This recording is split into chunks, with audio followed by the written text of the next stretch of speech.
There's a saying, you can kill the man, but not the spirit. And Ryan Coogler's new film Sinners might be the most soulful manifestation of that truth I've seen in a long time. At first glance, it presents as a southern gothic tale set in the early 1930s Mississippi, laced with bloodsuckers, blues, and brilliance. But beneath the surface, it's not just a black vampire flick. It's a story about cultural theft, resistance, and the undying rhythm of black expression. And like all timeless pieces of art, it's layered. So let's dive in.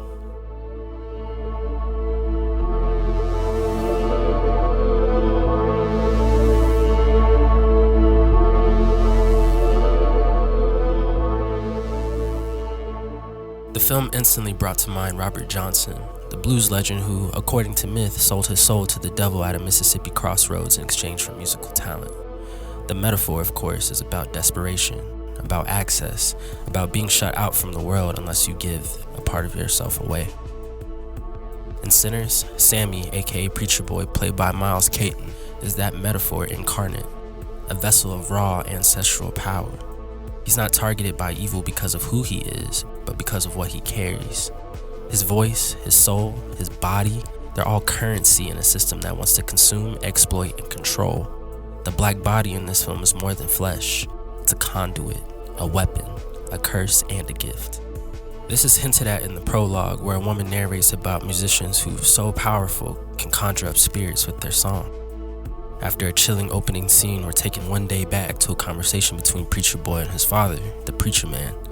While the pastor wants salvation for his son and sees devotion to Christ as the only path forward, Sammy seems uncertain. He's more concerned with his music his father sees as sinful. His father warns him before he goes, if you go down this road, the devil will come looking for you. And still, Sammy chooses the blues. He even quotes scripture to his father before he leaves, not to conform, but to prove he knows both worlds and has already made his choice. One of my favorite stories in all of art culture is about a blues singer who became so successful, so comfortable, that he lost the pain that made his music real. So he hires a woman to break his heart just so he could feel the blues again. This is what Sinners understands, that the blues isn't just about sorrow, it's about embodiment, about wearing your pain, singing your lineage. It's why the body matters. It's why the devils in this story don't want to kill Sammy, they want to become him.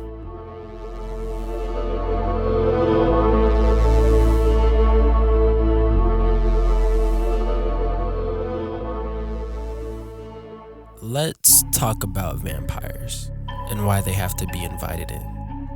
In folklore, this rule is symbolic. In Sinners, it's a cultural critique. White supremacy and cultural appropriation don't just barge in. They smile first, ask nicely, make you feel seen, then they take. Mary, Stack's white passing love interest, becomes the catalyst for this.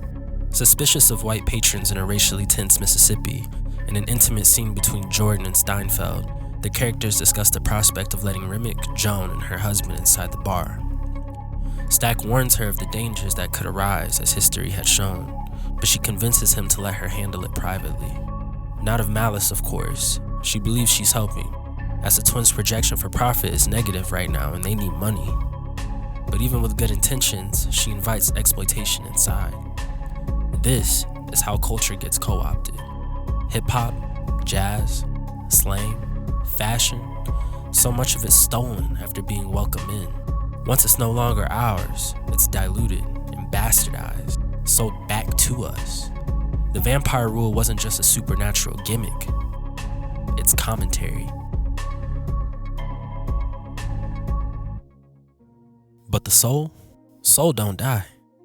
There's a scene where Sammy performs and it conjures generations, tribal dancers next to crip walkers, West Africa in one frame and Compton in the next. Blues is the language, but the soul is the spirit, and spirit can't be colonized. That's why the vampires want Sammy, not just for his talent, but for what it represents. He's not just a musician, he's a library, a portal.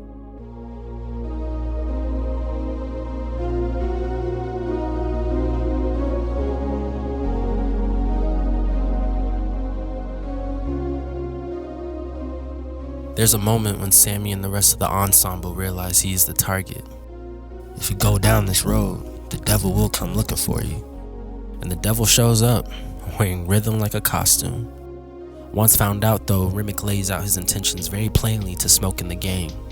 While he'd much rather have his cake and eat it too, he offers him a trade. Their life spared in exchange for Sammy's soul.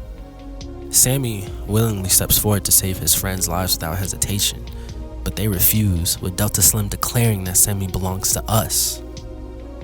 That's the story of black artistry in America, wanting the song, not the singer, loving the blues, not the blues man. That's exploitation. It's what culture vultures are. That's vampire shit.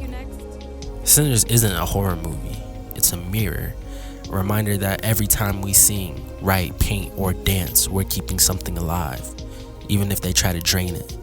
Soul is the one thing they can't steal. It's not a resource, it's resistance. White folks like the blues just fine, just not the people who make it. They love everything about black people but the people. I could talk about this film for hours and go into more depth about all the hidden messaging and subliminals, but I'll leave you with this. Culture isn't content, and soul is not for sale.